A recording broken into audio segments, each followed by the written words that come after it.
In today's video, we're gonna take our truck from this to this.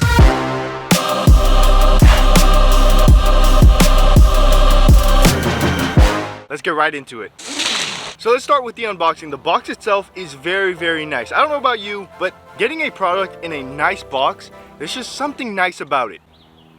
I sound a little weird probably, but I like having a nice box. Moving along, inside the box you get 2 pieces of styrofoam, 2 headlights, and a little baggie that we'll talk about later in the video. But before we start, we gotta get the right tools. So we need a screwdriver, a flathead screwdriver, a 10mm, and subscribe to the channel. Thanks. So to start off, we're gonna need to remove the grill. To remove the grill, you got 2 plastic clips and then 2 10mm. So we'll start by removing those first. Next, we're gonna remove these 2 clips, 1 on each side. That's gonna get rid of this plastic piece right here. Next, we gotta remove all of these clips. All right, so we gotta remove 2 10mm bolts. Next, we got a 10mm and then a flathead pin. You just turn it and then it'll pop out, and this one obviously just unscrew it. And then we're gonna take this fender, we're gonna pull it out. This bumper, we're gonna pull it down.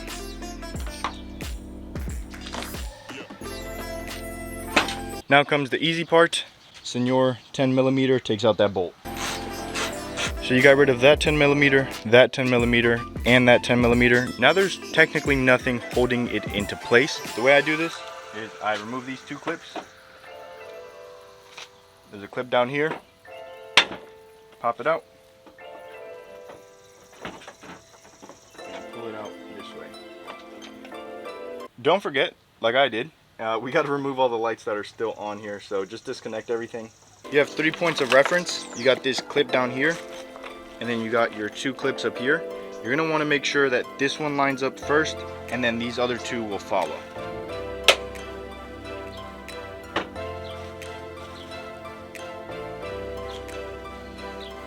This is for all the Tacomas that got halogens. Go back to that baggie that I showed in the beginning. You're gonna wanna plug this in first. These 2 are for the low beams, high beams, and then these 2 bottom ones, get out the way, you already got your chance. These 2 bottom ones are gonna go into these 2. Let's see, first test.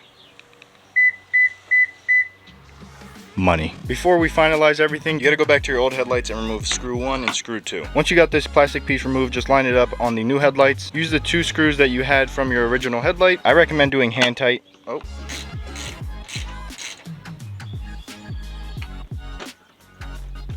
Headlights in place. Just go ahead and lift this up slowly. It should slap right back into place. Now don't forget about this clip. Now that's in there, and just like that, my friend, you have installed the best headlight on the market. Check this out. Night and day difference. Let me do the other side and we'll go from there. This side was a piece of cake. This side was even easier. We have these little pieces of plastic, just put them back in. Now that you got the clips in place, it's time for the grill. Last but not least, we got to go ahead and connect this to get the full capability of these lights. I'm not gonna lie to you, I don't know how this exactly works, so Hi, Jordan with formlighting. Today, all right, I got it now. So this is the extra cable that you got in the bag. This is where you're gonna want to plug it in. So just disconnect it, lift and pull one-handed, grab the other cable that was in the baggie and just reinsert it. You hear that snap, you're good to go. This bad boy is gonna go inside of this box. That 15 amp fuse is the one we need to pull out and then connect the adder fuse. Now that you got that taken care of, move your phone. Pretty much what that cable does is it gives you this white running light as your DRL. Yesterday, thankfully I was home and I walked outside like 4 to 5 times in an hour just to unlock my truck, to turn it on, to watch them work. They are so good. That's enough rambling. Let me show you some of the features. I set up this pretty cool shot so you can see the lights and nothing but the lights. First, we'll do the daytime running lights. They look very sharp, very clean, a very focused light. Next, you got the headlight. The headlight was the one I was most excited for. You got your left turn signal, your right turn signal, you got the 4-way flashers. I had a subscriber ask me about the quality of these headlights. Now, I've only had OEM and then those like $300 replica OEMs. They're not the best to compare it to, but definitely you can tell when you're touching these are not cheap. They are made to last. They are good quality. And of course, we're gonna test them. Around that year mark is when the headlights really start to fade, really start to get damaged. I have 100% confidence that these are gonna be a-okay. These headlights, okay, I may sound like an absolute weirdo, but they're like a work of art. I know it's the little things, but when you get to this level of headlight, that's what it's about. All the little things that they got perfect. And then when you get on the road and you have that road presence, if you see this coming up behind you, you know. You have to know that person is an absolute baller. Or it might just be me. And I'm no baller. I'm just a random dude that yells about car parts in a parking lot.